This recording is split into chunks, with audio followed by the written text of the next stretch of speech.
So our next task is to have the left and right ship move independently. The way that it is working now is that when I press up, both the ships move up.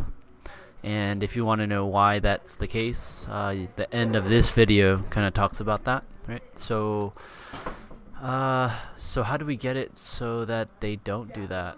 Well, what we need to do is we need to add an instance variable to the ship class, which will distinguish the left ship from the right ship. Okay, so basically we could say self dot type, maybe, right? And type will be equal to the side or whatever, right? And side is going to be a parameter that is coming into the constructor. Okay, and side is going to be something that's equal to either like the string left or the string right, meaning this ship is the ship on the left or this ship is the ship on the right. So then when we're over here and we're making our ships, you're going to come over here, here's our x, here's our y, and then we'll add another argument to the function call, to the constructor, and we're going to say this is going to be left, right? We'll do this one over here, this one's going to be right.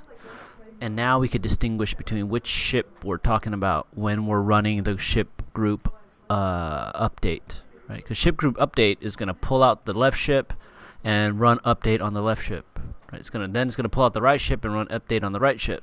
So we want update to be able to distinguish between the left ship and the right ship and be able to know which ship it's dealing with. And this instance variable here is going to let it know, right? Because the W key should do this if we're talking about the left ship. It should not do this if we're talking about the right ship, right? So what we can do here is we can have a if self.type equal left, then do that. Okay. And of course we will have a elif self.type is equal to right, then we'll do that, right? And for now I'll just put pass because I don't want to code it. And we can now check, is it going to, if I press the W key, is it going to only move the left ship? Well, let's go ahead and see if it does.